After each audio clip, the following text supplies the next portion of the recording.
What's up, guys? It's been a little bit since the last time I made an upload. Been busy all wintertime, building the Camaro, doing a lot of different stuff. Changed the motor up, changed the turbo up, changed a couple other things up. And anyways, on my way home today from Lorenz Racing and Performance, Brian Lorenz out of West Salem, Ohio. I got the 87 on the trailer, Grand National.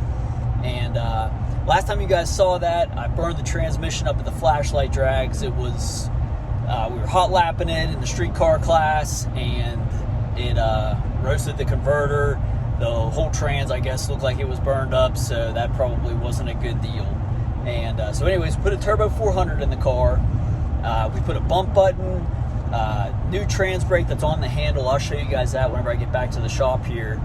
And that's supposed to be, well, I say it's supposed to be, that's going to be a huge benefit over having to put the shifter down in first gear. I'll put in the video where Dad was coming off the trans brake and accidentally shifted it too far, and it went back into the trans brake whenever he had left the line at like the 60, well, it was like 10 feet out.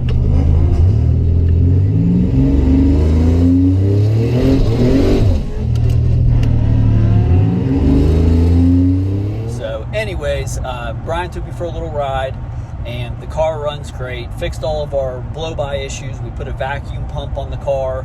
I guess that's a big thing for the Buicks, is they run this vacuum pump off of like an LS1, I think is what they had in like the 98 to 02 Camaros, and it pulls all the crankcase pressure that it's making from the boost out.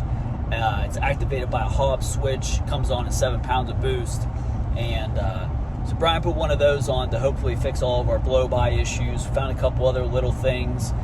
One of the valve covers. The valve covers were milled for larger rocker arms, valve train type of stuff like that. And where they had milled them, where the gasket runs along the side of the valve cover, was milled so thin that the gasket itself was not making a good seal.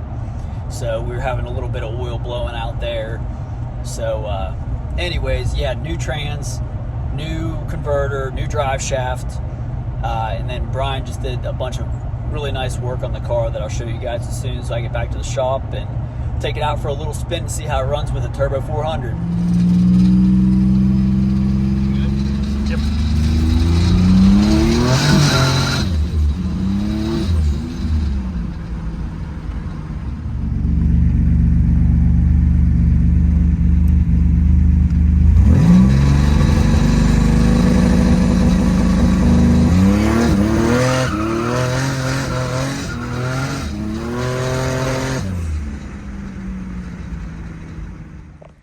Alright, so just got back from our little ride, and as you can tell, it pretty much didn't want to hook up at all, and it is only on wastegate. I did not turn the boost controller on yet. So these Mickey Thompson ET Pros, I believe, are from 2018, maybe 2017, so they've seen better days. And these front tires, I believe, are from the early 2000s whenever we initially got these wheels. So those need replaced, and the car is also on like stock upper control arms. It's got QA1 shocks on it from 2002. I don't know, it's there's a lot of things that could be improved upon, but Brian put one of the LS1 pumps, like I was talking earlier, down in here somewhere, that comes on with this Hobbs switch whenever it hits 7 pounds to pull the vacuum out of the engine, so any excess crankcase pressure, it'll blow off. We found out that we had a bunch of burned up spark plug wires, so we put these fire core plug wires on it. Basically everything else in here was the same as it was before. Move over here, and Brian did an awesome job with this shifter. It's all color well, I say color match, but powder coated the same color as the car to match the interior. Reverse manual valve body. We have the boost leash and the bump box down here on this little bracket. CO2's mounted up here. Got some fresh gauges. He was saying that the last, I think it was oil pressure gauge, was having a bunch of issues and was not showing an accurate reading. So after driving this thing compared to driving my Camaro is a lot more rowdy than this, and for some reason this car is extremely sketchy. I don't know if it just kind of like floats in the front end, and then I'm not sure if it's this seat or what, but for me to sit completely straight, it's like I'm not even in the center of the car. I don't know if it's the seat bolster or the angle of the steering wheel. It's kind of hard to tell, I guess, what it is. That is funky, but regardless. Let's see here, the car has 59,783 miles on it.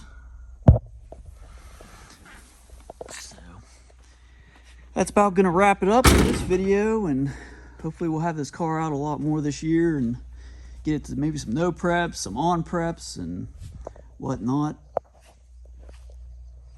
It's starting to look a little bit rough. Could use some body work, but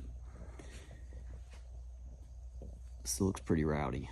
I also would like to get some new wheels for it to go with the new tires, but they're kind of period correct on the car.